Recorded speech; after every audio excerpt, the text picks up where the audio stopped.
Hi, everybody. Lisa Michaels here again. And I have the good fortune to have Barbara Wallick with me today, and I'm super excited to talk to her.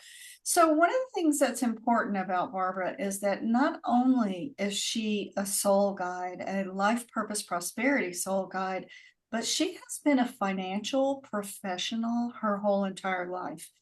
So, when it comes to using these energies in relation to prosperity, it's been a big thing for Barbara to really get in alignment with these energies and to really have that deeper connection. So, welcome, Barbara. How are you doing today? I'm doing great. Thanks, Lisa, for having me. I'm so excited to be here today, but also to share the message and the work with the world. Mhm, It's mhm, so important, mhm. especially in the world today. Yeah. So, tell me a little bit about how you got going here and kind of what your journey's been like in terms of calibrating yourself to a new way of being in the world. You know, it's been a long journey for me. I've spent my whole young adult life and adult life being molded by the financial industry's expectation of what a financial professional should look like, to the point that I totally disconnected from who I was, not only as a person, but as that femininity had sort of been stuffed down so deep, I didn't really know who I was until one day. And actually, the pivotal moment for me was becoming a mother at 36. And it activated that nurturing person within me because I'd always been, I'm a banker, I'm a professional, and that's the way my life is going to be. Well, obviously my life had something other than that in mind. So, through that journey and I just sort of followed the pebbles. I was open enough to, so like, I'm not happy with myself. I'm not feeling connected with the industry yet. I loved helping people build wealth, get organized with wealth. That's built into who I am. And eventually, over time, through coaching and neurolinguistic programming, hypnotherapy, and all the things, led me to lunar cycles, which led me to chakras, which led me to astrology, and you, Lisa. And each way I sort of climbed a step, but wasn't until these last 3 years working with the work that you're sharing with the world did I really truly connect and align and tune in with all the facets of who I am inside. And it really gave me permission to um, embrace who I am in all my uniqueness Right. because I'm different. And as is everybody else, as we all have our beautiful, unique gifts to share with the world, but often they get layered over in mud and, stuff over time. And it's hard to break through, that sort of mud and concrete that gets layered on top of us. Right, right.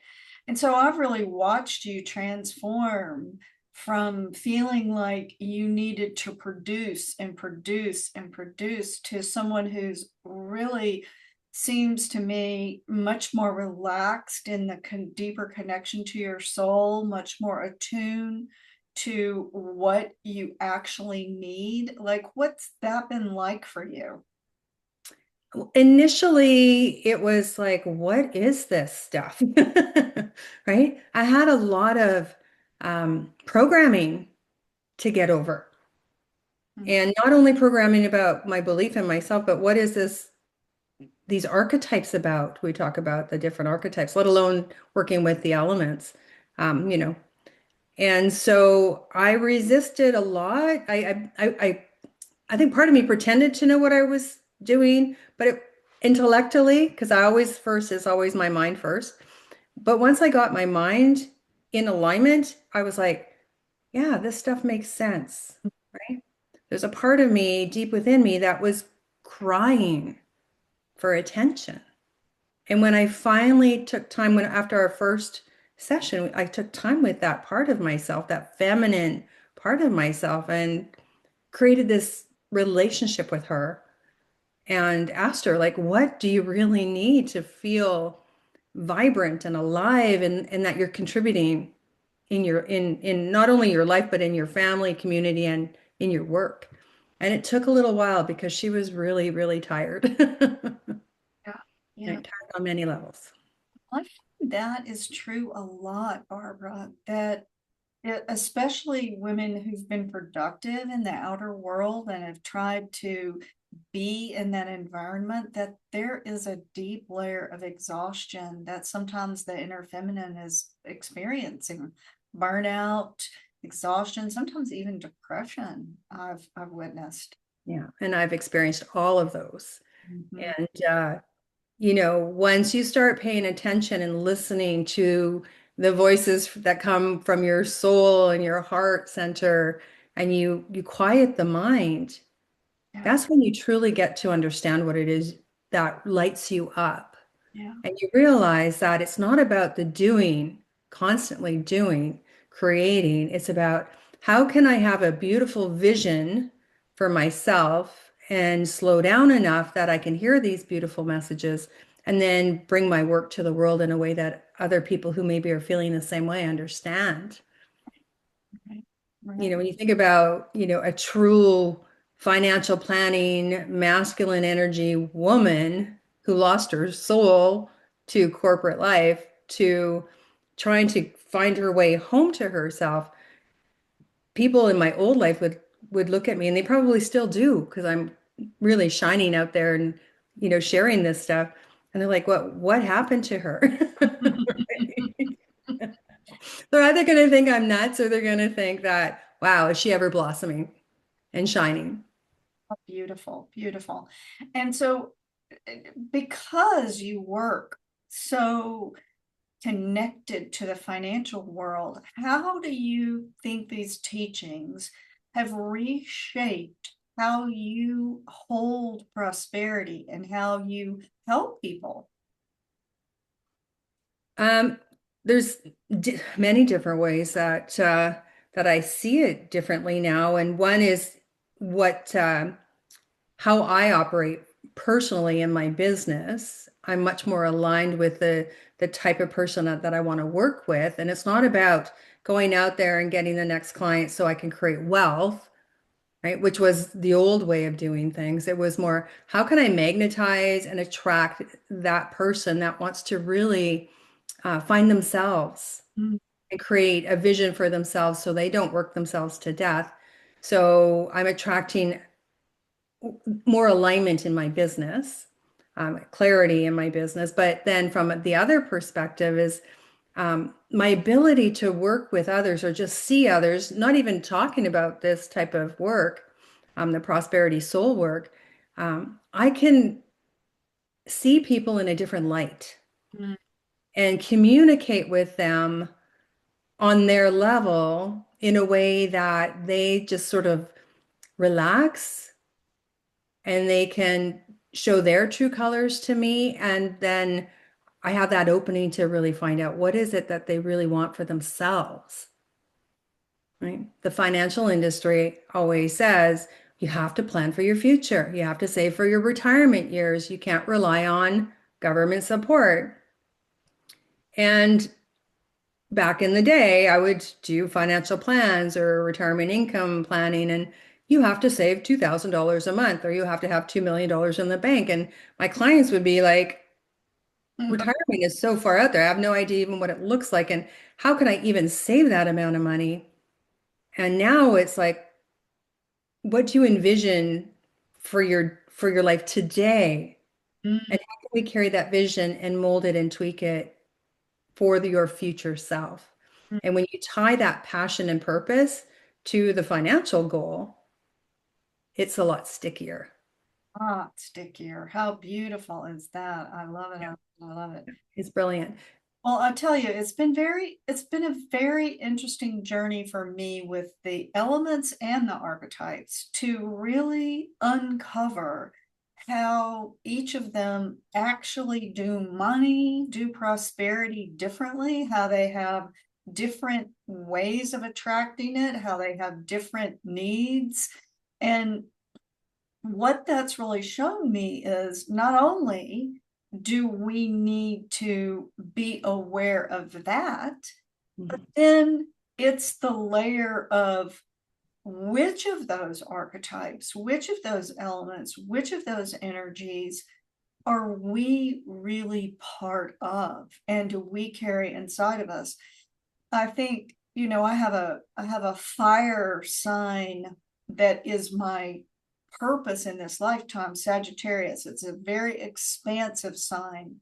And I had let that archetype start leading my creation team without realizing it. And my inner feminine is an earth sign of Virgo. And she is like, that as that fire is way out of control, baby. We need to rein that thing back in. And just realizing that and starting to see, the deeper layers of what really has come through the book and is what comes through training soul guides, seeing how that plays out, it makes such a difference in anyone's approach to, and I'm gonna use this here too, because it's you and how you approach money. And if you are in a relationship with somebody else, you need to, and they need to know themselves, because it's only then can you really come into an alignment of what works better for us as a team in life. So what's been your discovery around that? What's uncovered for you? Oh Lord, so much, how we think about in our relationship with ourselves, first and foremost, around having conversations and speaking our truth around wealth and money and all that it entails. When you understand from an elemental standpoint, and then you go one layer deeper into the archetypal stuff, your fire is obviously going to want to lead the way. And then your Virgo, your earth is going to want to know, hold on a second here. We need to get things in order first. We need to understand the steps. And Right. once you understand the steps, then you can collude with the fire energy and go, okay, fire, what's the spark? Well, how do we get inspired to move forward? Right? Whereas in my case, right, I've got my mindset, my communication, my beliefs are all earth Mm, and critical earth can be. Before I understood this work, I was beating myself up all the time.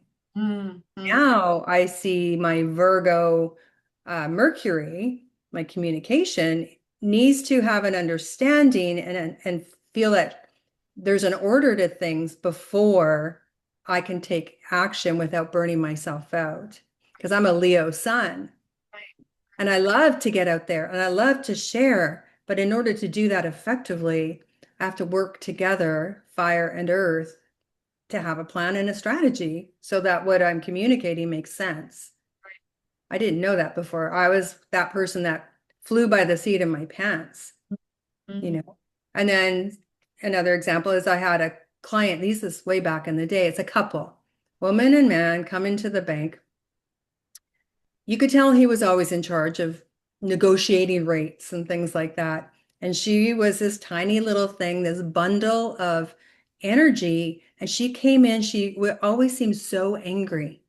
mm, It's mm. almost like she had to bolster herself up, get really angry so she could demand the best rate, right? And I'm like, okay, I'm going to talk to her because I bet you she gets ignored all the time. And I did. I got to talk to her. I asked her what she needed. So what I understood with her is she was probably a lot of water energy, but Mm, highly emotional, used her emotions to get um, to ignite the fire within her so she could then use that to get things done. But once I soothed the waters within her and the emotions and she felt heard, she became a totally different person. yeah, I bet. Now, I didn't understand way back then the elements. Mm, I see it so clearly now when I communicate with people and in couples. right, There's two different styles, and they have probably two different methods of communicating what they need or want as it regarding their money. right, right, right. And I can help bridge that gap.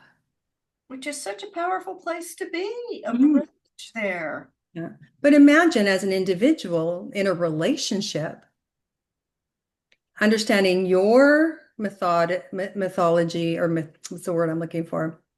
The way you communicate and think about money, and then learning what your partner's way is in thinking and communicating about money.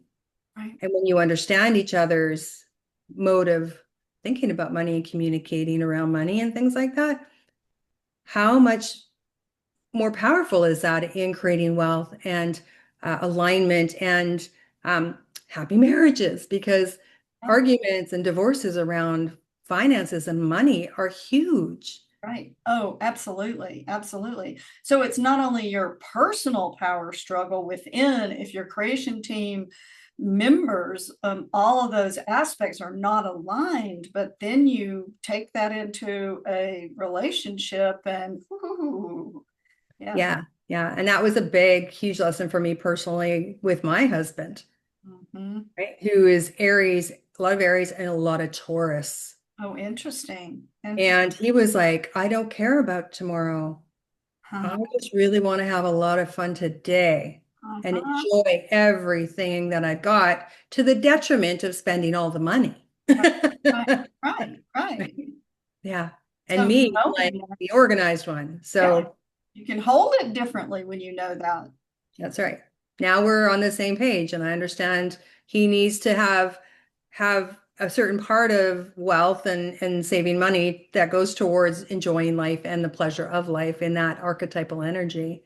Whereas I'm a little bit more responsible, and I need to know that I'm going to have a plan. I have a plan. I have a savings account. I have a retirement plan so I can be comfortable. And that's that water, cancer energy that's really deep in me as well. So when you understand all these aspects, you're like, oh, I get it. Oh my God, life is so much easier now. So much easier because you no longer are communicating from the personality level, but you're understanding the archetypes themselves and how they function. So it's much less stressful in a relationship when you really have that perspective. And even if it's the relationship you have with yourself, it's much easier. Exactly. And the if I could recommend everybody who's listening to this, if you haven't already, get Lisa's book because that is a good place to start to understand yourself. And then you become more aware of that yourself and your behavior, but then you'll start noticing it in others as well. And if it wasn't for the work that I've done with yourself, Lisa, and reading your books and this one that's just come out, my path going forward wouldn't be about helping others communicate around wealth and abundance in partnerships. Mm, mm. That's such a It, huge thing. yeah, yeah, yeah. What a wonderful focus and way to help people, Barbara. Truly, truly, truly. Thank I you. know that you also are going to be, I mean, we're still in that process, but you're going to be training soul guides yourself at some point. And so, what would you say to somebody who's considering potentially becoming a soul guide? Like, what do you think significant there? I would say that this is the missing piece of the puzzle when it comes to financial planning, Mm, mm, and that this program would be ideal for other financial professionals to take mm, so that they can help their clients align and harmonize on their vision of what their financial future should look like. mm, mm, mm. And it can definitely benefit, obviously that industry, but also anybody else Yeah, yeah. who's working in helping others create businesses, build wealth, charge their worth, all these things. Yeah, You weave that thread, that golden thread of finance and money through all of life. you do. I mean, it impacts everything. I mean, I've got a woman who started this journey who is like she's all about helping people dress and money is involved there, like how you look, how you feel about what you're doing. So helping people to like come into more alignment of who they are, no matter what you're doing, if living life, maybe you're retired, maybe you just want to have more connection to your own soul, but those people who are helping others in any capacity, 100%. it just makes such a giant, giant, giant, giant difference. So if you were to give people just a little tiny bit of one or two ways to work with money around the elements or the archetypes, like, do you have a suggestion about that for people? My first, yeah, I think the first number one tip for me would be um, schedule time with yourself to truly understand what you want your life to look like and how you want to feel in that life that you're creating for yourself. Because then you can connect the dots and put the money to work for you in a way that's going to support you in that. And that would be learning to understand the elements, right? Yeah. And just really getting to know them. You know, if you're a lot of earth, you're going to be probably very organized, or you could be very work focused, but you need to balance emotionally or have more connection with your family, or you could be overly emotional around money and put your head in the sand and forget, like, nope, that makes me feel sick. I've had clients where Sure. they've felt sick to their stomachs knowing that they have to meet with me, and luckily enough, they've shared that with me, and we've worked some magic for them where they're now telling me what they want to do That's because great. they're in alignment and they know what they want to invest in now. Right. That's And they're great. taking charge and then celebrating it, but celebrate it. Yeah. Money's just an energy. Yeah. Yeah. Anything you think about it is just something you've heard from somebody else. So permission to redefine it for yourself, Yeah. Yeah. but take the time, don't ignore it. Yeah. Yeah. I don't know if that's a tip enough, but Oh, it's it's great. It's great. easy. Well. Yeah, because knowing yourself. So I'm going to recommend, Barbara's already suggested reading the book as a good start. All the soul guides teach a foundational class. There's one on the website, and then there's the soul guide training itself. So really it's a layered process, and your own soul is going to like go, I think I want to know more about that. I think I want to apply that. And that's just really super, super key for anybody. So I'm just thrilled to have you here today, Barbara, and to honestly to witness the transformation that I've really seen in your business and in the way that you are just really stepping up in such a big way to help people with this piece, this bridge from this old traditional financial model to a really soul aligned model. It's just beautiful, beautiful, beautiful to witness. Thank you, Lisa, for saying all those kind words. And the journey, there is some work, and you do actually have to sit and be with it and not just intellectually take it in. But when you do, you'd be surprised at how the transformation is phenomenal. And Lisa, as my friend and my mentor, I will be eternally grateful to you for the rest of my life in, miraculously finding these trainings and taking part in them, and your ability to hold such sacred space for me to just discover who I am and encourage me to continue doing this work. Beautiful, beautiful, beautiful. So I'm just going to encourage you all to reach out to Barbara, connect with her, and we'll have some links and in the description of the video. And thank you again, dear Barbara, for being here with us today. Well, thank you so much for having me, Lisa. I loved being here. That's great. Thanks, everybody.